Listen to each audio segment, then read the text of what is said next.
What to do, everybody? My name's Courtney, and for the month of October, I will be doing reviews for TV shows, books, movies, all dealing with horror. Because as I call October the 1st, it's my favorite season, Halloween. I celebrate it through the whole fucking month. So today, I want to review American Horror Story Season 8, Apocalypse, Episode 1. Okay? And so now, this season is a crossover between Murder House and Coven, which is them both is my favorite seasons. So I fucking love them. My best seasons. So, let's get to it. Okay. So, the show starts in present day, and it starts off with Coco. She's a Instagram influencer.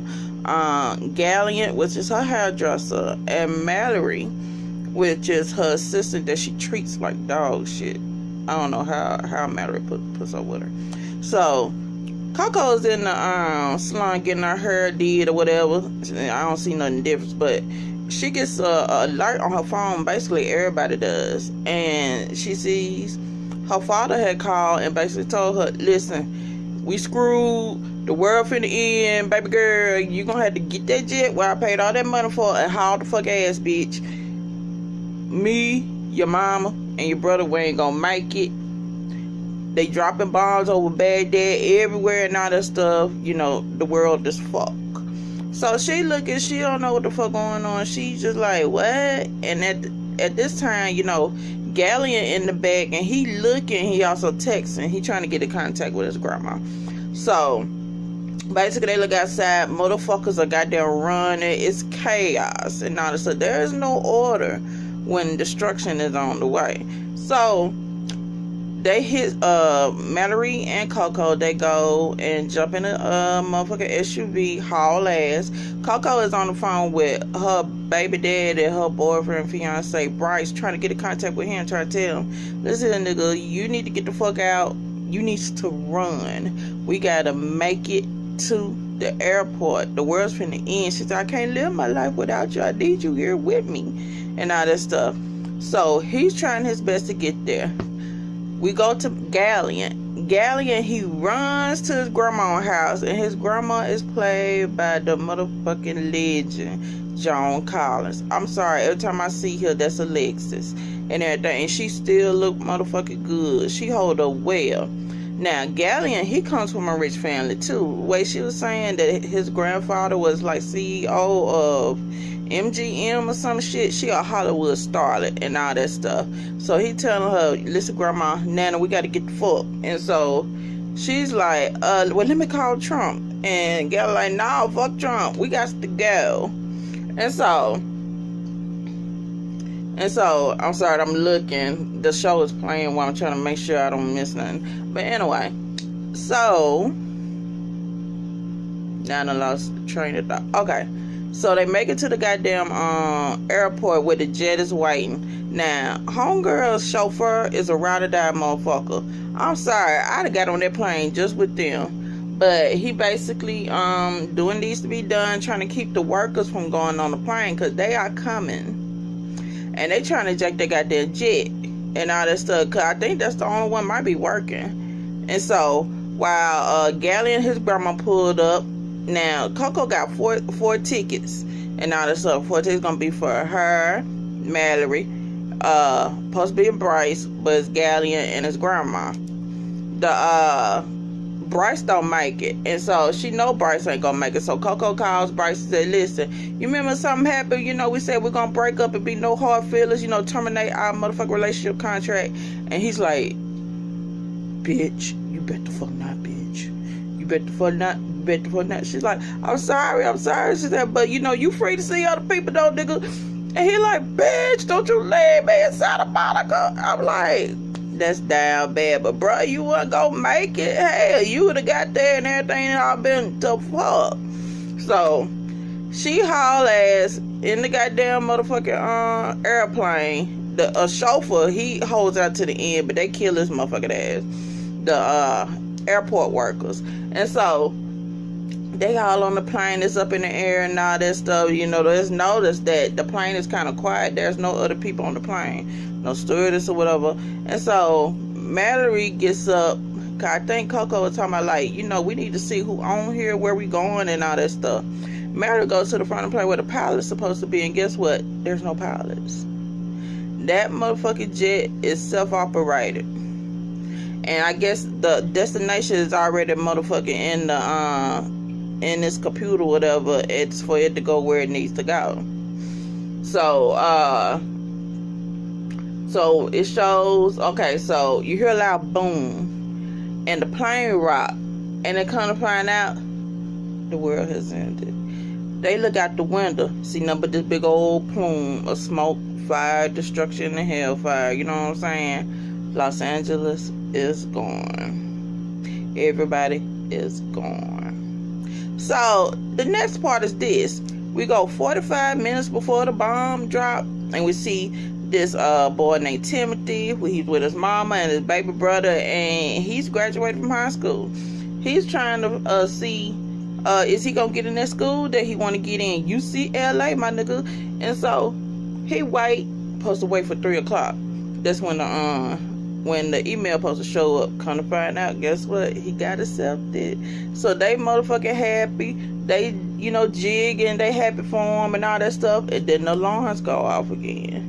And they're like, what's going on? Dad popped through the motherfucker. He run. He said, y'all motherfuckers ain't been watching the news. And they're like, what's wrong? What's wrong? It's like it's hell. And so he turns on the news and had that black broadcaster from the salon. He was on TV on the salon, and he was on the TV where Bryce was working it. And now basically said, y'all, we did it. We all finna die. We all fucked. I ain't gonna make it home.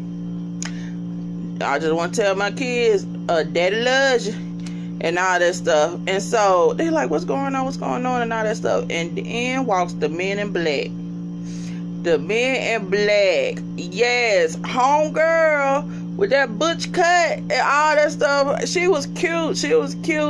Chocolate brother was fine. He was fine. And everybody said, listen, we come to snatch your son, because your son got the perfect DNA to motherfucking repopulate the earth. And so the boy like, hold the fuck up, how you know? What you know about my damn DNA? He said, well, you motherfucking, admitted it into a damn ancestry website. And see, that shit right there, I was looking at like, see, that's why I don't want to do that. I do want to do an ancestry motherfucking research, whatever, see what's all up in my motherfucking black ass. But so that's the thing. I had to pause the video because my mom had called. I want to do the ancestry shit, I do, but it's a means behind any kind of big corporation, and you know how the government is. And so I'm scared I give y'all my DNA and then y'all been done fucked up some shit, made a new clone of me or something like that. And then I was reading that, if you submit your DNA to these ancestry sites and all that stuff, it fucks with your life insurance. That's what I heard. I'm not for sure. I don't know if that's true or not, but that's what I did. That's what I heard. But anyway, so homeboy, the black man in black, he told the father, he said, listen, this is the only way we can be able to save your kid. He has to come with us. Cause the boy, I get a call again. They're going to have to wait. Okay, so, cause the boy said, I ain't going no goddamn where. I don't know y'all, stranger danger. And so the dad had to make an executive decision. He said, take him, go. He said, baby brother, mama, hug the boy. He gotta go. He gotta go. That's the only way we can save him.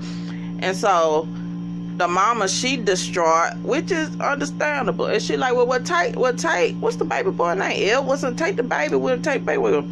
And he said they don't match. So Timothy ain't their kid. They must have adopted him or some shit. That's what I'm thinking. They must have adopted him. So he leaves with them, and they take him to this holding facility.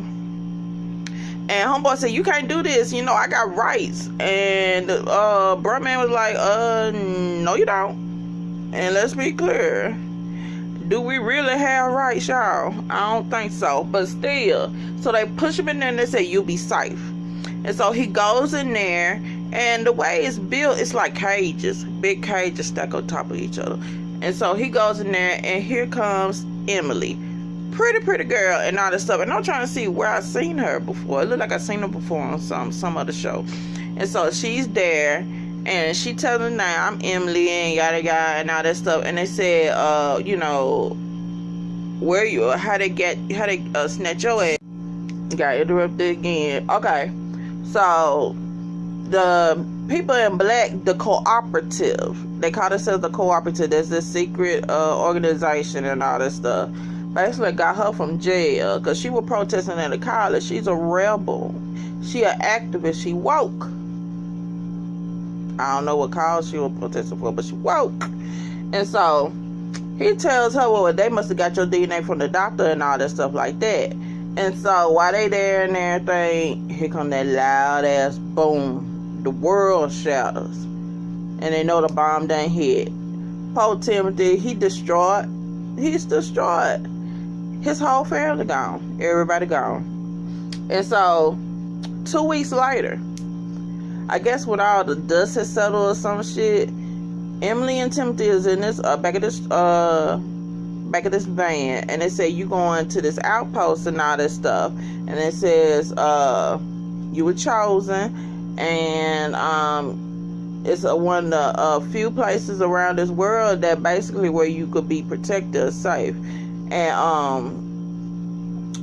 And so a homeboy, the black man in black, said that, you know, it's paid for, you know. And Emily like, oh, about rich folk, you know, the elite. Yeah, the elite paid for it, bitch. That about the only way your ass still be motherfucking living, hoe. And so they get put on these hazmat suits and they kick them out the van, and they walking. It looks dreary. There's no life. There's no growing green things.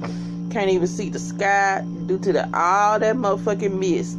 All that got that radiation in the air. All that fire and brimstone, death and decay. And they see these two people in these I'm sorry, them motherfucking hazmat, them dark hazmat suits look like some shit back in the day from World War I or II or some shit. And here these two young people, this couple, and they on their knees begging for their life and all that stuff, and they get shot in the motherfucking head. So they go in, they get escorted by two people. One of them is Miss B, that's Kathy Bates, fucking character. And another, this big old tall Amazon bitch. And so they go, you know, cleanse them and everything. They strip out their shit. And here comes, I call her the queen of American Horror Story, Sarah Paulson as Wilhelmina Venable. She's an old prude looking white bitch with that bouffant hairdo she got, dressed and all in a gothic attire. And the whole thing, it has a gothic feel. The whole atmosphere of the outpost had this old gothic appeal. Motherfucking drab and shit. And dark. It's mysterious and all that fucking shit. She walking with a cane. She walking with a limp. And she basically say, y'all gonna call me Miss Venable. And she basically gives a little motherfucking backstory on the motherfucking outpost. Now, she said the outpost what used to be a boys' boarding school and all that stuff, but now they, you know, converted it to what it is now. And she basically tells them that y'all gonna be purples. Purples are the elite, and there are grays. Grays are the servants. Grays are the slaves. They the worker ants, as Miss Venable called them. They are the worker ants. And was it Emily? Or was it Timothy? They said, well, what are you? You ain't got neither color on. And Miss Venable, she stuck her chest out. I don't know what she, a little bit of salt to take the back. She said, I'm the right hand. She said, I'm the right hand of the cooperative and all that stuff. And so she said, each of the elite where each of the purples will be assigned their own suite and stuff like that. Clothes, your ties in the armoire and all that stuff. And she tell them drinks at this certain time, be prompt. You ain't got no choice to be on time when there's no shit to do. And so it shows them they clean up and everything, wash up. Timothy wash up in the shower and all that stuff. And he look in the mirror, 666. And it's a voice in the goddamn background saying, beware. I said, 666, sign of the devil. Well, where Satan's crumb snatcher at? Where that nigga at? And so they all clean up nice and all that stuff, and they walk to the boudoir. They walk to the living room and all that stuff, the library, I guess. And you see the people that was on the plane from earlier in the show. You see Coco, bitch ass. You see Galen. You see Galen grandmama. And Mallory there somewhere. Poor Mallory. She a worker and everything. She get treated like shit. I swear for the Lord. I don't know how she ain't killed Coco. I really don't know how she ain't killed Coco without that bitch eye. But, and you see some other people. You see another black woman. That's a Dina Porter. She was from Cult. And also Roanoke. And you see this other black boy, which is her son, come to find out. And this white dude, and I think that's his baby daddy. That's his boyfriend, whatever. And who else? That's it. Is that it? I think that's it. I think that's all of them. I think so. If it's not, I'll think of some more. No, that's all of them. Okay, and so they come find out Dina character, she is basically Oprah 2.0 and all that stuff. And you know, Dina, she gives this like this everything is bright sunshine, rainbows, butterflies attitude and all that stuff. She floats across the room like motherfucking air and all that stuff. And you know, she's like woo and everything. She's real. She has a calm facade. I guess I say that. And so, come to find out, they've been listening to the same song for ever since they got there. And all that stuff. Boy, out they goddamn gourd. And so it's time for D&D. It's time for dinner. And what they eat is a cube. A motherfucking cube. If the cube supposed to have all the nutrition, vitamins, mineral fiber that one body needs to survive. And that's what they supposed to eat. Coco is done. Coco is like, man, fuck this shit. I paid $100 million motherfucking goddamn dollars. I supposed to have Gordon Ramsay up in there frying me a goddamn egg, bitch. And this is ridiculous. I'm starving. I'm hungry. And so she motherfucker make a fuss. She dramatic. She spoiled. She entitled acting ass bitch. And what Wilhelmina do? Wilhelmina pimp slap the fuck out of her. That shit was funny. That shit was funny. And so Miss Mead show up, and Miss Mead like, you know, there's been a breach. We gotta go check. You know, check all of y'all, cause y'all probably done brought some bad shit up in this motherfucking sanctuary. But before that, they said there was another breach, and Wilhelmina, she reads what this carrier pigeon motherfucker sent, and basically said all the other said all the other outposts that been took over. There's no government. Hell is here. Everything is destroyed, and hell is here. And so, you know that. Well, how can you feel when you learn something of that nature? And so, Miss Mead, she got her motherfucking reading instrument, and she said, you know, y'all go outside, bring one motherfucking fleck of radiation, and y'all contaminate everybody up in here and all that stuff. And the meter goes off, ding, ding, ding, ding, and it goes off, and it goes off, and it hits Galliant and Dina's, you know, the new Oprah, Oprah 2.0, her son-in-law. And so they snatched them two up, and they go take them to the what they call it? Well, it's this room, this bathing room where they try to cleanse their radiation off of you. And these motherfuckers, they get scrubbed down. I don't even think they get scrubbed down with water. I mean, they body all bruised, scratched the fuck up, and everything. And so they do another reading. Gallion is good, but Dina's son-in-law ain't. And Dina's son-in-law said, "Listen, I can't do another. I can't do another cleaning." And me was like, "You won't have to." Kill that motherfucker dead right then. And so, Dina's son, that nigga distraught. He's over it and all that stuff. He done lost his baby daddy. And so it's the next is it the next day? I think it's the next day. The next day for dinner, they decide they finna get some good eating. Meat. Let me tell y'all something about this cooking shit, this meat y'all got going on. Do anybody in that fucking kitchen, have they heard the term of stewing? Let the meat tenderize, all that stuff, especially for the second episode. Is that the second episode or is that the second episode? But it just seems like they go meat pieces and just broth. Y'all don't know how to make gravy or roux or some fucking shit. But anyway, they go eat and all that, and everybody happy. They get some meat, some gristle, and Timothy like, "I ain't never had no meat taste like this." And me like, "That's chicken, nigga. Eat it. It's chicken. That's chicken." Now it's been said that human flesh tastes similar to pork. That's what I read. Hell, bitch, you could have said those were pork chops or some shit. Maybe they would have got bad. And then the thing about it is, how dumb is y'all? Y'all didn't even debone the motherfuckers. Y'all just chopped this shit up and put it up in a pot. So they debone them. Not debone. They start eating. They pulling out teeth. Hump baby. Dina's son. I can't think of that nigga name. Dina's son pull out like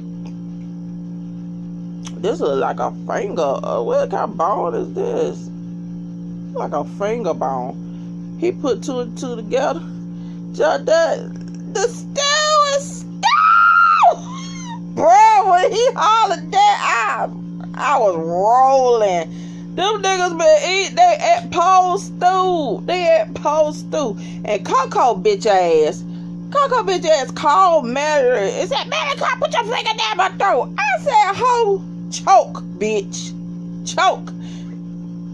Man, and so Venable like, "Y'all so goddamn dramatic. Oh my god. Now you know good damn well we wouldn't feed y'all human flesh. There's got to be always a line in the sand to not cross." Oh, lying ass hag. So what else happened? Hold on. What else? I had notes, but I don't know where my notebook at. Give me a second. Okay. So this what happened. So I think they set up for the night, they resting and all that stuff, and me goes to Venable's room. And mind you, Venable dressed dicked out in purple. And so me walks in, me got, all black on, and she looking at her like, "Okay, bitch, this roll, drop the coat." And me got on purple. And so they playing gin rummy or whatever over some mineral water. And come to find out, Venable, evil old hag ass, she been fucking with these people. The no sex rule. I forgot about that. When Timothy and Emily first showed up, Venable made me know, y'all can't fuck. Ain't no fucking going on up in here. So The no fucking rule. That's a lie. Come find out, she jimmied the damn reading meter and all that stuff to make it go off. The fuck with them motherfuckers. And so Venerable, like, you know, just to see them and like, why this happened to me? Why this? Why that? It gave me a tingle. I was like, really, bitch? Really? Oh, okay, yo, evil ass hag. And so, that's my thing. Was Venerable raised in the cooperative? Cause sensibilities are old school. You know what I'm saying? So I wonder, was she raised within the cooperative? And how long the cooperative been in business? You know stuff? You know, how old is this organization? So me, it's like, you know, I don't know how I should feel about, you know, us doing all this mess with these motherfuckers like that and all that stuff. She said, you know, she was like, I worked at the cooperative all my life. Them motherfucker paid my bills, but she told Venerable that I am loyal to you. And that's how Venerable like, it's just me and you against the world, bitch. It's just me and you. Ride or die. Me and my girlfriend. So, yeah, basically that. And so, let's see what else. Okay. So, go back, basically to Venerable tells him, listen, food gonna be knocked down to half a cube a day, no breakfast. So a whole lot y'all motherfuckers be skinny as the fuck. And so they, you know, they spaz and they like, hell bitch, we can see our ribs already, ho. And she was like, we gotta do to survive. We got a ration. We got a motherfucking ration. And so they all up in the library part, you know, Gallant, Nana, and all the rest of them. They hear the song change. The song changes to this could be the morning after. That shit. And so it's strange because it seems like every song that plays toward the end, that'll be the title of the episode or the next episode. And so Gallant's happy, everybody happy. It's a sign this time we finna get rescued by the cooperative. You know, thank you Jesus, look at God. And come find out that same song replayed for 18 months. 18 months. And during them 18 months, Timothy and Emily had to ration out their kisses. You know, they can't fuck. You know, they don't know that Venerable line. They can't fuck, so they kiss once a week and all that stuff. I guess they can't dry hump either, just so they won't be tempted. And so what else happened? Okay, so we're getting toward the end, and there's another breach. And so me and is it Amazon Amy and the big tall Amazon looking woman, they go out and they meet this carriage and they meet this dude walk in. He shows them an ID card, Michael Landon, and he works for the cooperative. Now Michael Landon, everybody should know that name. Everybody should remember that name. First season, Murder House, Michael Landon. Y'all know who that is. That's Constance. That's Constance's grandson. That's the goddamn Antichrist, bitch. And so he walk up. And let me tell you about this Antichrist, my niggas. When I first saw him, I was like, wait a minute, I thought he was the Antichrist, not a vampire. Is that Lestat? Motherfucker look like Lestat. I was like, okay, interview with a vampire was good. I mean, his hair is luxurious. I was like, how is you moisturizing them locks, my brother, with berries from the apocalypse? How is you doing that?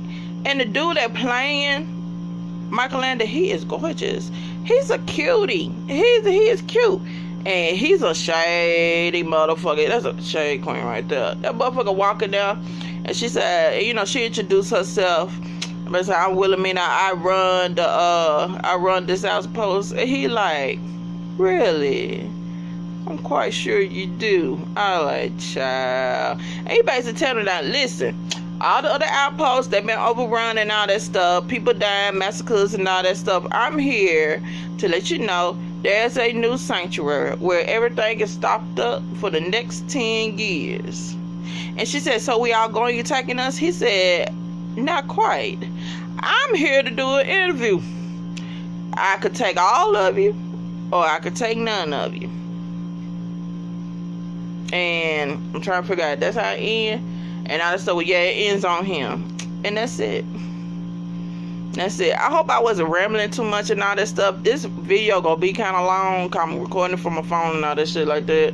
But I hope you enjoyed it. I'm gonna do a video each day for the month of October, and we're just gonna see. Tomorrow I will be doing episode 2, Wednesday episode 3, Thursday episode 4. Then we get caught up, and then Friday, Saturday, Sunday, whatever, I'll probably do movie videos or whatever. But I hope you enjoyed it. Please like and subscribe on the bottom, and have a blessed day, y'all. Bye.